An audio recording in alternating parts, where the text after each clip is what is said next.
मित्रों, मैं दीप नारायण लाल बड़े पा चैनल के माध्यम से फिर मैं आपके सामने हूँ। आज जो हमारे साथ जिनको देख रहे हैं ये हमारे बहुत पुराने मित्र, साथ पढ़ने लिखने वाले, एक लंबे समय से हम लोग दोस्त के रूप में रहे हैं, साथी के रूप में रहे हैं। चौथा क्लास से लेकर के यूनिवर्सिटी तक लगभग हम लोग साथ रहे हैं।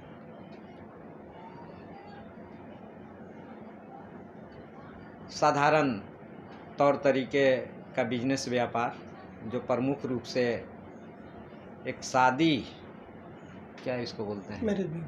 हाँ, मैरिज ब्यूरो चलाते हैं और राजनीति के साथ, सामाजिक एकरूपता के साथ अपनी जीवन को व्यतीत कर रहे हैं। आज हमारे सामने उपस्थित है। मैं चाहूँगा कि एक लंबे जीवन जीने के बाद मोहम्मद मुस्तफ़ा हमारे साथ भी रहे, मौजूदा राजनीति में भी रहे, सामाजिक जीवन में भी रहे। तो जो मुस्लिम सोसाइटी है, मुस्लिम सोसाइटी में वर्तमान स्थिति में क्या क्या महसूस की जा रही है मुस्लिम सोसाइटी में, इस पे कुछ अपनी बात रखेंगे। और प्रमुख रूप से जो भारतीय राजनीति में मुसलमानों की जो स्थिति है, उस स्थिति को समझने में हम सबको सहूलियत होगी मुस्तफ़ा जी के बातों से। और मैं तुरंत चाहूँगा कि मुस्तफ़ा जी आपके सामने अपनी बात रखें। मुस्तफ़ा जी, आप। मित्रों, मैं मोहम्मद मुस्तफ़ा, ये माइक, हाँ, रहने दीजिए, बोलिए। आप लोग के सामने समक्ष हैं, कुछ बातें रखना चाहते हैं। मुसलमानों की जो आर्थिक स्थिति है, सामाजिक स्थिति है, शैक्षणिक स्थिति है, ये बहुत ही दयनीय है। ये सर्वव्यापक बात है। इस मुसलमानों का सर्वे किया था, सच्चर कमेटी एक आयोग था और उसने एक रिपोर्ट दिया कि भारत में मुसलमानों की हालत इतनी दयनीय है कि न इनका कोई मुकाम शिक्षा जगत में है, न इनका कोई मुकाम राजनीति जगत में है, न इनका कोई मुकाम कार्यालयों में है, न इनका कोई मुकाम न्यायालयों में है, न इनका मुकाम कोई कहीं सचिवालयों में है, कहीं भी नहीं है। एकदम नगण्य है, या यूँ कहा जाए कि ये समाज के मुख्य धारा से अलग है। और इनकी मेन एक ये जो सबसे बड़ी बात ये है कि समाज में मुख्य धारा में हम कैसे जाएं, इनको ये समझ में नहीं आता है। समाज के मुख्य धारा में आने के लिए सबसे पहले शिक्षा को अपनाना पड़ेगा। शिक्षा को अपनाना पड़ेगा। जब हम शिक्षा को हम अपनाएंगे, शिक्षित होंगे, तो हम अपनी दुर्दशा को हम सुधार सकते हैं, अपनी देश की दशा पर कुछ बात कर सकते हैं, अपने राजनीतिक जीवन में कुछ सुधार ला सकते हैं, अपने सामाजिक जीवन में सुधार ला सकते हैं और भी देश के हित में काम कर सकते हैं। अभी मुसलमानों के साथ ये पोजीशन है कि इनकी स्थिति गुर्बत का ये आलम है कि जैसे ही बच्चा 4 या 5 साल का होता है, उसका परिवार तो उसको समझ में नहीं आता है कि हम बच्चे को पढ़ाएं या बच्चे से काम करवाएं। फिर घर की स्थिति को हम कैसे ठीक करें। अगर बच्चा को पढ़ाते हैं तो हम पढ़ाने के लिए पैसे नहीं है, किताब नहीं है, स्कूल इसको कैसे भेजें, अच्छे कपड़े नहीं हैं, जूते नहीं हैं, चप्पल नहीं है। गुर्बती गरीबी का ये हाल है कि बद से बदतर है, जिसका रिपोर्ट उन्होंने सच्चर साहब ने दिया था। और सच्चर आयोग का जो रिपोर्ट आया था, जो पूरे मुसलमानों पर उन्होंने सर्वे किया। मुख्य धारा में जाने के लिए शिक्षा में सबसे फेलियर है। जब शिक्षा ही नहीं प्राप्त होगा तो जीवन के किसी भी क्षेत्र में उसके प्रकाश नहीं मिलेगा। तो जैसे ही बच्चा 4 या 5 साल का होता है, लोग उसको आर्थिक स्थिति को सुधारने के लिए बच्चे को मोटर मैकेनिक के लिए मोटर गैरेज में बिठा देते हैं, या सिलाई का काम सीखने के लिए सिलाई के दुकान में बिठा देते हैं, या फिर और भी साइकिल की दुकान में उसको लगा देते हैं, दुकानदार के यहाँ सेल्समैन में लगा देते हैं, होटलों में बर्तन मांजने के लिए लगा देते हैं। समाज की मुख्य धारा जो है वो है कि जब तक आदमी शिक्षा प्राप्त नहीं करेगा तो जीवन जीने का सलीका नहीं आएगा। जब जीवन जीने का सलीका नहीं आएगा तो वो अपने बारे में कुछ सोच नहीं सकता है, समाज के बारे में कुछ नहीं सोच सकता है, परिवार के बारे में सोच नहीं सकता है। उसका जीवन एक जानवर स्वरूप हो जाता है कि हम किसी तरह पेट भर लें। उसमें नैतिक अनैतिक किसी बात का उसको मैंने सूझबूझ नहीं रहता है। और रहा जब उसमें शिक्षा नहीं लिया, नैतिक अनैतिक सही गलत का कोई पहचान नहीं हुआ, तो आगे कैसे बढ़ेगा, समाज की मुख्य धारा में कैसे जाएगा, समाज उसको कैसे अपनाएगा। इसके वजह से उसकी हालात जो है एकदम बद से बदतर है और मुख्य धारा से अलग है। और इनके जो रहबर हैं मुस्लिम समाज की गुरबती के जो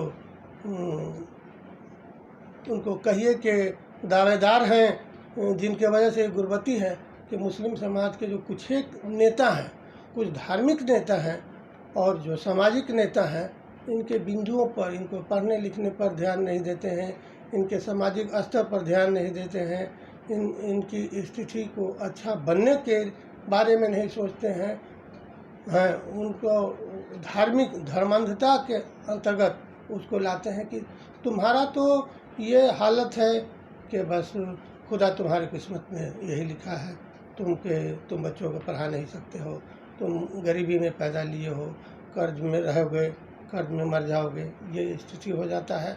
और समस्या घिरते जाता है कि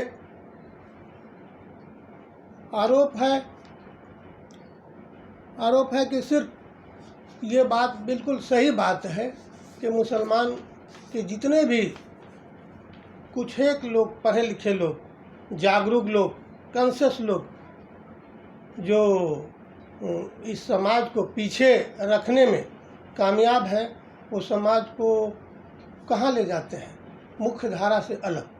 भाई तुम जैसे इज्तिमा में ले जाते हैं, वहाँ उनकी बात सिखाते हैं, जीवन की बात छोड़कर वो मरनों उपरांत की बात बताते हैं कि तुम ऐसे काम करोगे तो जन्नत में जाओगे, ऐसे काम करोगे तो जहन्नम में जाओगे, ऐसे काम करोगे तो तुमको ये भुगतना पड़ेगा, वो भुगतना पड़ेगा। समाज की मुख्य धारा से उसको अलग कर देते हैं।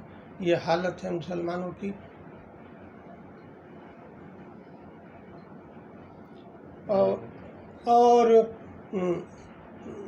और दूसरा यह हालत है कि जो देश की राजनीतिक दशा है, जो देश की अभी जो वर्तमान में राजनीतिक परिदृश्य है, वो है कि भाई वो धर्म प्रधान देश है। भाई वो धार्मिक अंधता है कि मुसलमान से 2 नंबर के नागरिक हैं।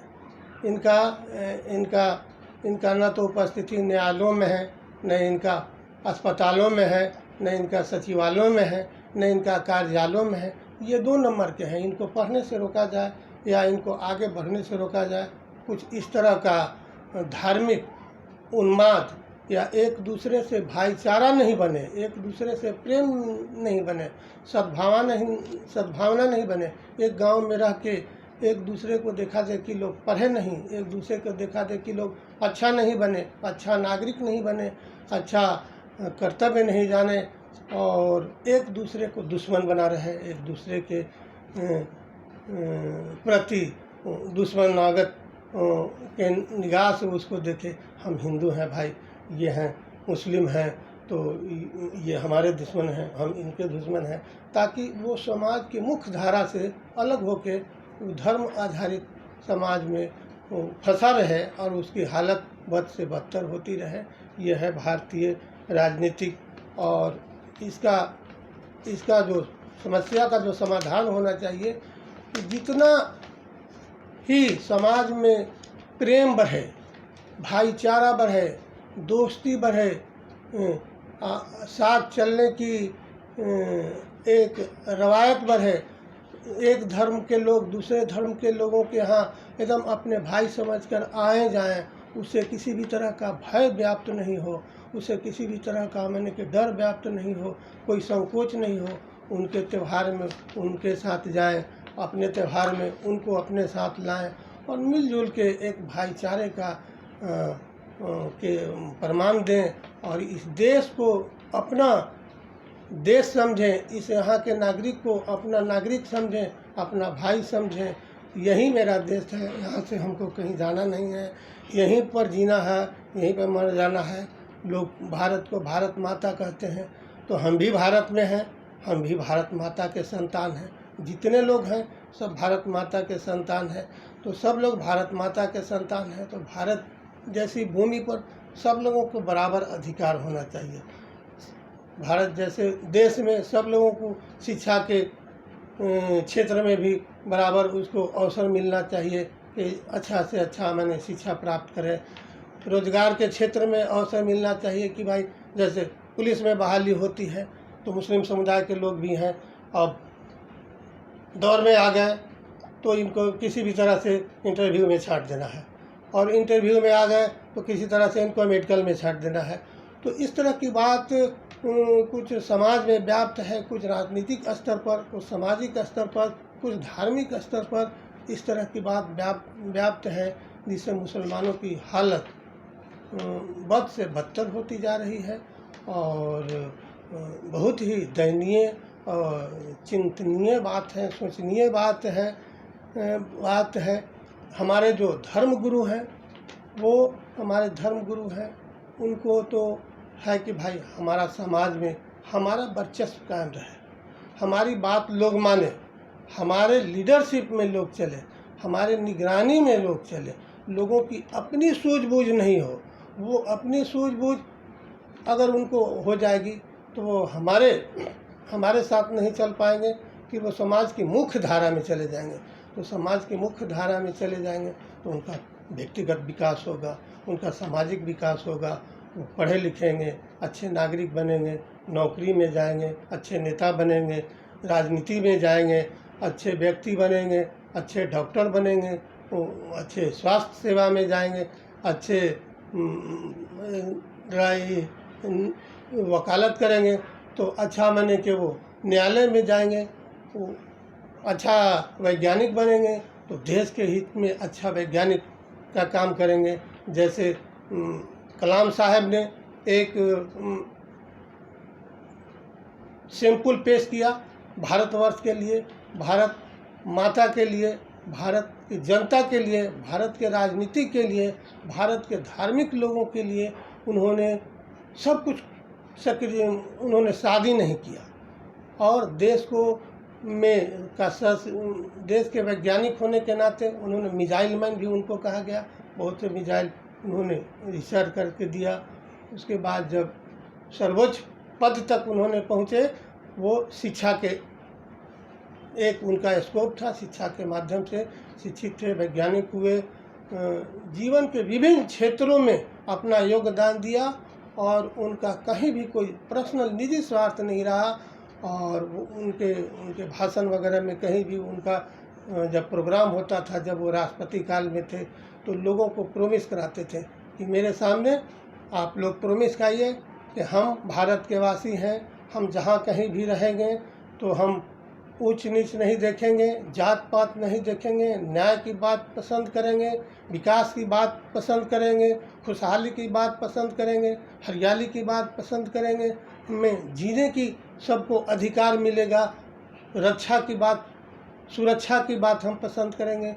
उन्होंने ये उपदेश दिया कलाम साहब ने। इस तरह के अगर धर्म गुरुओं का भी इसी तरह का अगर उपदेश रहे समाज में, जैसे इस्तेमाल करते हैं, तो आम मुसलमानों को उसको जीवन जीने का सलीका बताएं कि भाई अभी तो तुम अपने जीवन को ही सुधार नहीं पाओगे तो फिर जन्नत की बात कहाँ करते हो। जीवन में अच्छे काम नहीं कर पाओगे, जीवन में अच्छे रह नहीं पाओगे, जीवन में ज़िंदगी में कुछ कर नहीं पाओगे, तो फिर मरने के बाद तुम जन्नत की क्या ख्वाहिश कर सकते हो। इसके लिए तुमको समाज के मुख्य धारा में आना पड़ेगा बच्चों को तालीम देना पड़ेगा, शिक्षा देना पड़ेगा, धार्मिक शिक्षा भी दो। धर्म गुरु भी बहुत से ऐसे हैं जिनमें स्वार्थ की कोई भावना नहीं है, देश की भावना निहित है, देश के लिए उन्होंने जान दे दिया, मरनो जान की बाजी लगा दिए। जैसे अब्दुल हमीद एक मुस्लिम परिवार के सदस्य थे, लेकिन वो देश के खातिर उन्होंने अपनी जान की बलि चढ़ा दी और पाकिस्तान के टैंक को अपने जिस्म में बम बांध के उसके ये में कूद गए और विस्फोट कर गए। तो ये सब शिक्षा, मेन शिक्षा ही से वंचित इनको कर दिया गया है कि वो शिक्षा नहीं प्राप्त करें और वो पेट भरने की राजनीति करते रहें। तो पेट भरने की राजनीति कैसे करेंगे जब इनकी हालत दयनीय रहेगी, जब इनकी गरीब रहेंगे, जब ये परेशान रहेंगे, जब इनकी बदहाल रहेंगे। तो इनको खाना चाहिए, हर हाल में खाना चाहिए और खाना के लिए ये समाज की मुख्य धारा से वंचित हो जाएंगे। समाज की मुख्य धारा में आने के लिए शिक्षा चाहिए, पढ़ने लिखने चाहिए, अच्छा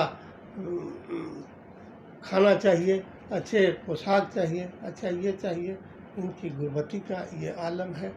और मौजूदा हालात में अभी जो सांप्रदायिकता फैलता है, तो हम जानते हैं कि हिंदुस्तान में हमारी आबादी 30% 25% है, तो हम 75% या 80% लोगों के साथ मिल के कंधा में कंधा मिला के और उनके आवेश भरी बातों से जवाब नहीं देके उनके गुस्सा के प्रति अपना प्रेम जाहिर करके एक तो रास्ता बनाने, जीने का, आगे बढ़ने का, समाज के मुख्य धारा में मिलने का। जैसे गांधी जी ने हमको एक बार ये सिखाया कि भाई कोई तुम्हें अगर एक गाल में एक थप्पा मार दे तो तुम दूसरा गाल बढ़ा दो, ताकि वहाँ पर कोई द्वंद्व नहीं पैदा हो, कि कोई दुश्मनागत नहीं पैदा हो और उसको अफसोस आए कि नहीं हम ये काम गलत किए, हम ये काम गलत किए और ये नहीं होना चाहिए। मैं एक अपनी एक जीवंत बात बताना चाहता हूँ। एक बार मैं साइकिल से जा रहा था बेली रोड पर, और मैं साइकिल चला रहा था, देख रहा था बागीचे की तरफ। सामने एक जवान आदमी आ गया और उसको मैंने धक्का मार दिया। वो बेचारा जवान आदमी वो गड्ढे में फेंका गया और मैं साइकिल से उतर के स्तब्ध रह गया कि अरे हमने इसको धक्का मार दिया, और वो तो नीचे से आएगा तो हमको बहुत मारेगा, हम माफ़ी मांग लेंगे। हम अपने जीवन में सोचा कि हम उससे माफ़ी मांग लेंगे कि भाई हमसे गलती हो गया। तो वो आदमी गड्ढा से उतर के रोड पर आता है, और रोड पर आके जैसे ही रोड पर खड़ा होता है, हम कहते हैं भाई साहब हमसे गलती हो गया, से हम क्या करें। उस आदमी ने कहा कि भाई साहब हमारी आपसे गलती हो गई, कोई बात नहीं है, आप अपने आप को देखिए, हम बिल्कुल सही हैं। तो हमको आश्चर्य लगा कि ये आदमी के अंदर इतनी बड़ी मानवता कैसे है। उसने कहा कि आप अपने आप को देखिए। जब मैं अपने आप को देखा तो देखा कि मेरे नाक से खून बह रहे हैं और कपड़े लाल लाल गिर रहे हैं, और उसने हमको पकड़ लिया और साइकिल को किनारे रखा और बोला कि भाई साहब ऐसी गलती नहीं, आपसे भी गलती हुई, लेकिन इसकी कोई बात नहीं है। आपको तो डर लग रहा होगा कि हम आपके साथ लड़ाई झगड़ा करेंगे, मारपीट करेंगे, होता है, ऐसा होता है। तो जीवन में इस तरह की बात होना चाहिए, इसके प्रति कितना सौहार्द होना चाहिए। हमको लगा कि आदमी मानवता, आज भी मानवता जिंदा है। आदमी बगैर पूछे हुए कि तुम किस जात के हो, किस जाति के हो, कि क्यों धक्का मार दिया हमको चोट लग गया, हम चाट में गिर गए, वो अपनी दुर्दशा, अपनी दुख को नहीं देख के उसने जब खड़ा होकर देखा कि हमारे नाक से खून कर रहे हैं, तो आके हमको साइकिल पकड़ लिया कि भाई साहब आप थोड़े देर यहाँ पर रेस्ट कर लें। तो इस तरह के समाज बनाना होगा, इस तरह का मैंने विचार पैदा करना होगा कि हम सांप्रदायिक शक्तियों को मात देने के लिए हम सांप्रदायिक नहीं हो, हम सांप्रदायिकता से उसकी जवाब नहीं दो, हम सांप्रदायिकता से हम कोई जय श्री राम कह के अगर हमको मारने चलता है तो हम अल्लाह अकबर कह के हम उसको मारने नहीं चलेंगे।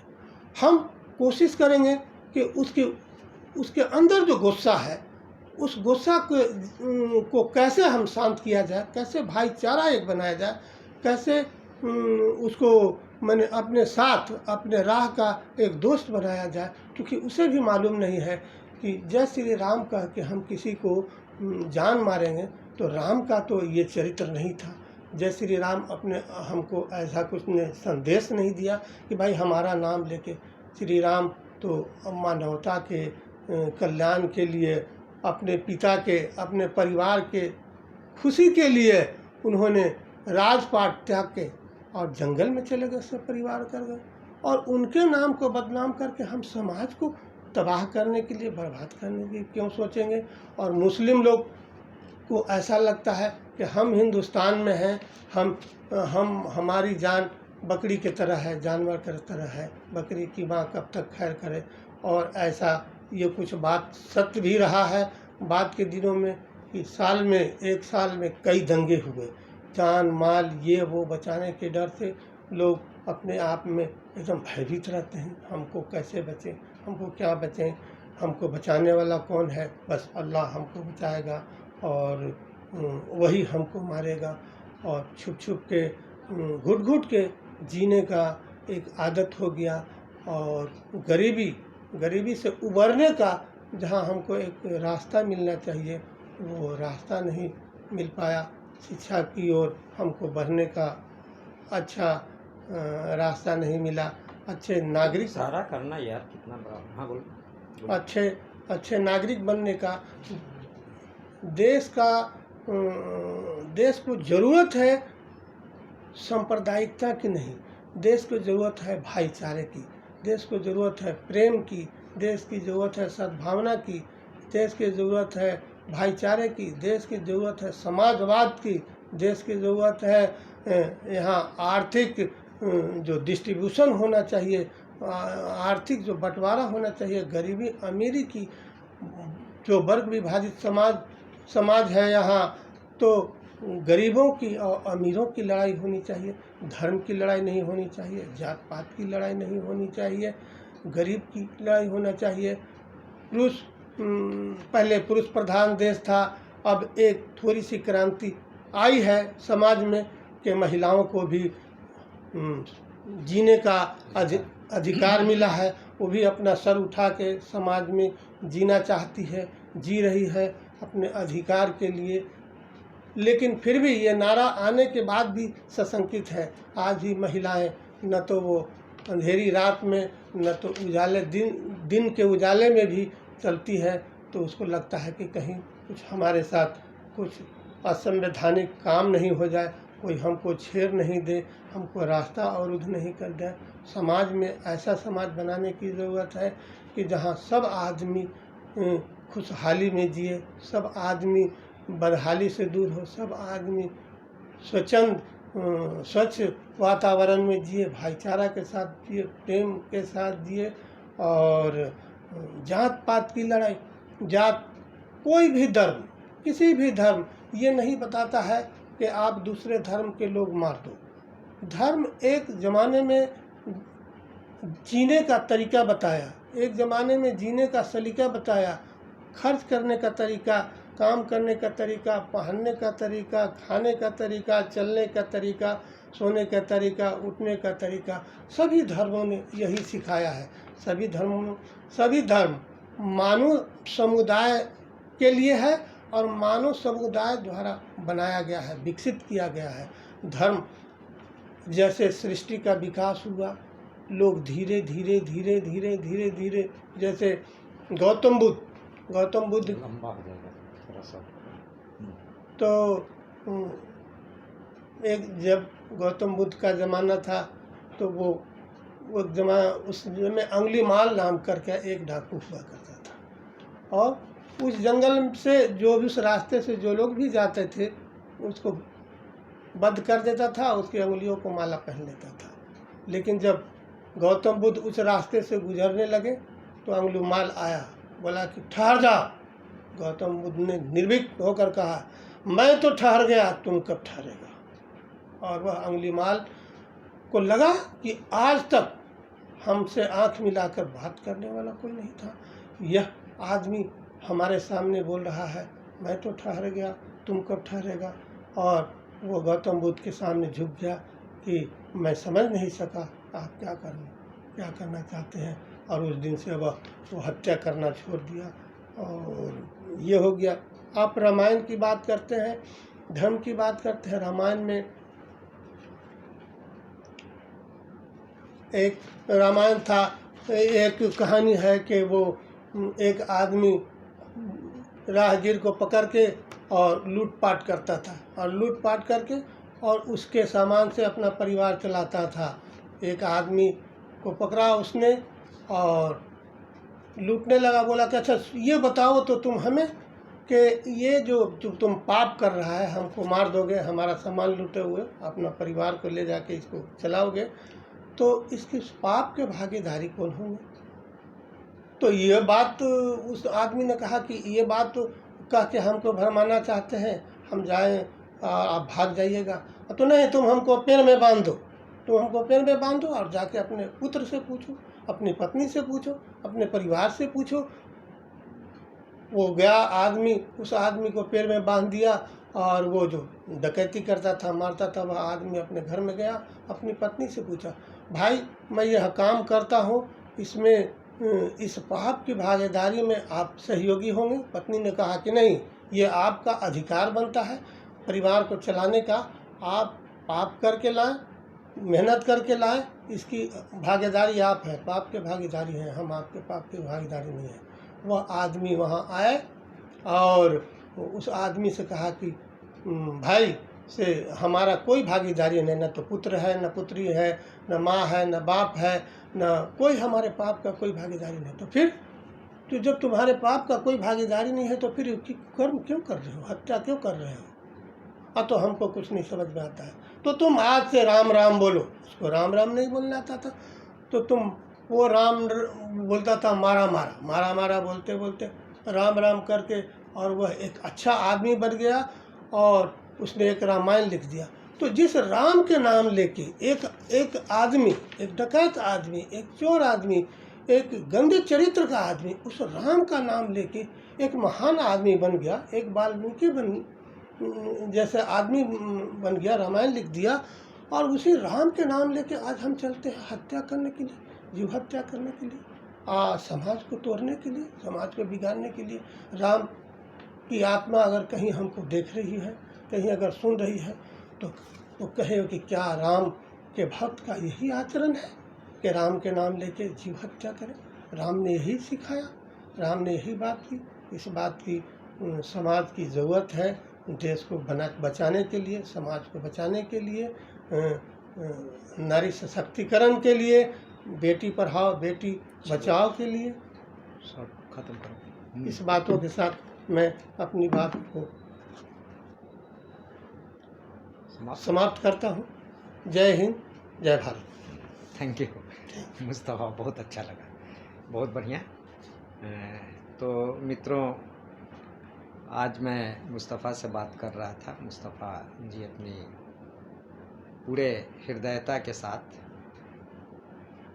भारतीय मुसलमानों के अंदर किस किस्म की सोच है, उनके माली हालात के ऊपर और मौजूदा पॉलिटिक्स के ऊपर, फिर अपनी जो एक इनकी